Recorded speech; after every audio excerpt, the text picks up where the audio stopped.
ఏమ్మా రాణి, ఎక్కడి నుంచి వస్తున్నారు? మావయ్య, ఇందాక పక్కింటి వాళ్ళ కుక్క పిల్లల్ని పెట్టింది. బుజ్జి కుక్క పిల్లలు ఎంత బాగున్నాయో.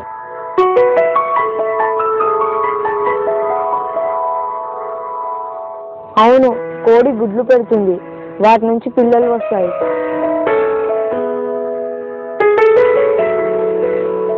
కుక్క గుడ్లు పెట్టదు, పిల్లల్నే కంటుంది. కోడి పిల్లలు పెరిగి పెద్ద కోళ్ళు అవుతాయి, కుక్క పిల్లలు పెరిగి పెద్ద కుక్కలు అవుతాయి. ఇలా అన్ని జంతువుల నుండి వాటిని పోలిన తర్వాతి తరం వస్తుంది. మరి వీటిలో పెరుగుదల విభేదం ఎలా జరుగుతుంది? మొక్కల్లో జంతువుల్లో కూడా అగ్రాధిక్యత ఉంటుందా? పెరుగుదల విభేదనం అనేది జీవుల ప్రధాన లక్షణాల్లో ఒకటి. అయితే ఏకగణ జీవుల్లో పెరుగుదల స్పష్టంగా కనపడిన విభేదనం మాత్రం కనపడదు. బహుగణ జీవుల్లో పెరుగుదల విభేదనం స్పష్టంగా కనిపిస్తాయి. ఇది ముందుకు సాగే ప్రక్రియే కానీ వెనక్కుపోయేది కాదు. ప్రతి జీవి పుట్టుకకి మొదటి కణం ఏది? దాని నుండి జీవి ఎలా పెరుగుతుంది? మీరు చెప్పండి. ప్రతి జీవి పుట్టుకకి మొదటి కణం సంయుక్త బీజం. ఇది అనేక కణ విభజనలు చెంది వివిధ భాగాలుగా విభేదనం చెందడం వల్లే జీవి పెరుగుతుంది. గుడ్, బాగా చెప్పావు. పురుష స్త్రీ సంయోగ బీజాల కలయిక వల్ల ఏర్పడే సంయుక్త బీజంలో మొదటి 2 కణ విభజనలు 2 సమంగా నిలువుగా రేఖాంశ పద్ధతిలో జరుగుతాయి. 3వ విభజన అడ్డంగా అక్షాంశ పద్ధతిలో కొంచెం అసమానంగా జరుగుతుంది. ఈ స్థితిలో సంయుక్త బీజం పైభాగం వర్ణకాలతో కూడి ఉంటుంది. దీనిని జాంతవధ్రువం అంటారు. క్రింది భాగం లేత పసుపు రంగులో ఉంటుంది. దీనిని బృహత్కండ ధ్రువం అంటాం.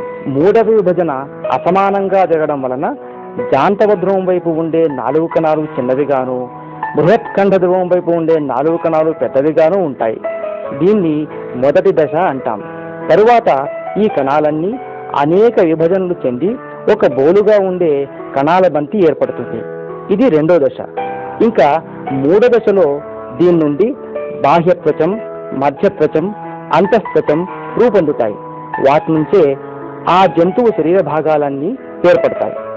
చర్మం, మెదడు, వెన్నుపాము, నాడులు మొదలైన భాగాలు బాహ్యత్వచం నుండి, కండరాలు, మూత్రపిండాలు, గుండె, రక్తనాళాలు మొదలైన భాగాలు మధ్యత్వచము నుండి, జీర్ణ వ్యవస్థ, శ్వాస వ్యవస్థ మొదలైనవి అంతఃత్వచము నుండి ఏర్పడతాయి. మరి జంతువుల్లో కణజాల సంవర్ధనం జరుగుతుందా? సంయుక్త బీజం యొక్క 1, 2 కణ విభజన దశలు అంటే మొదటి దశలోనే అవకాశం ఉంది. ఇంకా మూల కణాల నుండి అవయవాలు సృష్టించడానికి, బాగు చేయడానికి, జీవుల ఉత్పత్తికి ప్రయోగాలు ప్రగతి పథంలో ఉన్నాయి. వాటి గురించి మీరు పై తరగతుల్లోకి వెళ్ళాక తెలుసుకుందరు కానీ, సరేనా? సరే మావయ్య. మరి జంతువుల్లో అగ్రాధిక్యత ఉంటుందో ఉండదో చెప్పనే లేదు.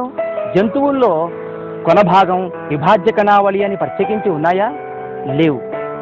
వీటిలో 3 త్వచాలు ఏర్పడి వాటి నుండే అన్ని అవయవాలు ఏర్పడతాయి. అందువల్ల ఇక్కడ అగ్రాధిక్యత ప్రసక్తే లేదు. హైడ్రా లాంటి వాటిల్లో 2 త్వచాలే ఉంటాయి కదా?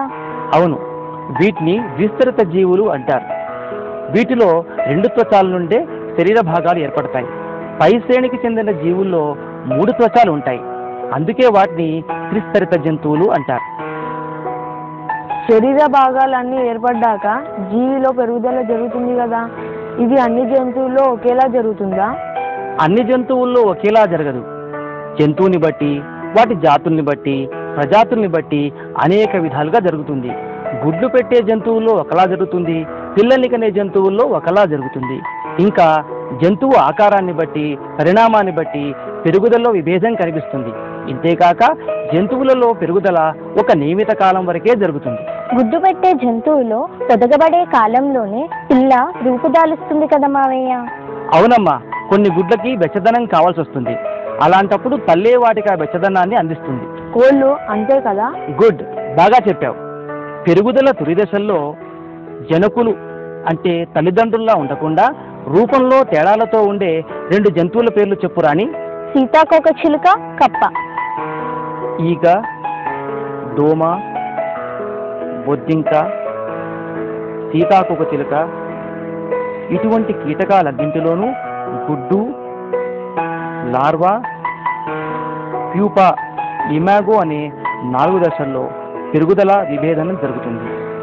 ఇవే కాదు, గుడ్లు పెట్టే జీవులన్నింటిలోనూ గుడ్డు నుండి ప్రౌఢదశ వరకు పెరుగుదల విభేదనం బాగా కనిపిస్తుంది. గుడ్లలో ఉండే సొన పిండానికి ఆహారంగా ఉపయోగపడుతుంది. క్షీరదాల్లో పిల్లల్ని కనడం జరిగినా వాటి పెరుగుదలలో విభేదనం స్పష్టంగానే కనిపిస్తుంది. అందువల్లే లైంగిక పరిపక్వత, ద్వితీయ లైంగిక లక్షణాలు వంటివి స్పష్టంగానే కనిపించడం జరుగుతోంది. పరిణామంలో పెరుగుదల కూడా స్పష్టంగా కనిపిస్తుంది. మావయ్య, క్షీరదాల్లో గుడ్లు పెట్టేవి కూడా ఉంటాయిగా మరి? ఉన్నాయి. అవే ఎకిడ్నా, డక్బిల్ ప్లాటిపస్.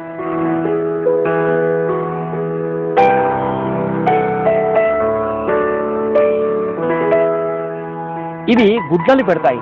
కంగారైతే పూర్తిగా ఎరగని పిల్లల్ని కంటుంది. అవి దాని ఉదర భాగంలో ఉండే సంచిలలో పెంచబడతాయి.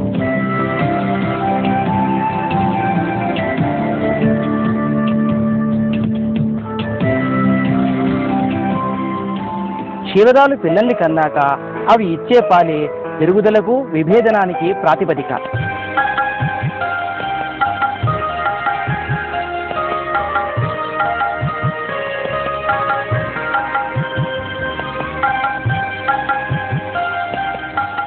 ఆ తరువాత క్రమంగా ఇతర ఆహార పదార్థాలను అవి తినడం మొదలుపెట్టాగా వాటి వల్ల పెరుగుదల జరుగుతుంది.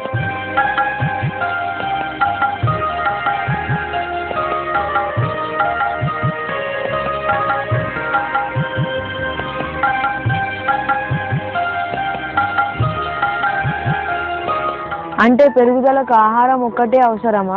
పెరుగుదల రేటు ఆహారం మీద మాత్రమే ఆధారపడి ఉంటుందా? అదేం కాదు. ఆహారంతో పాటు శరీరంలో ఉండే హార్మోన్ల స్రావము, వాతావరణ ఉష్ణోగ్రత, లభించే ఆక్సిజను ఇవన్నీ పెరుగుదల విభేదనం మీద ప్రభావం చూపే అంశాలే. మరి మీరు ఇంతవరకు జంతువుల్లో పెరుగుదల విభేదనం గురించి నేను చెప్పిందంతా విన్నారు కదా. మరి వాటిలో ముఖ్యాంశాలు ఏమిటో చెప్పండి.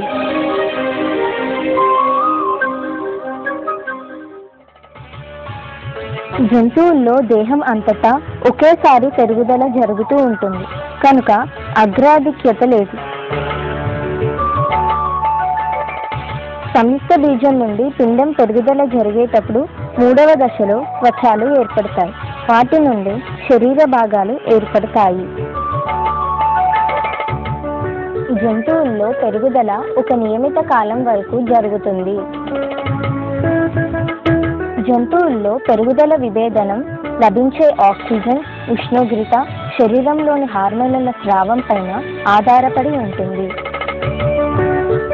వెరీ గుడ్, చక్కగా చెప్పారు.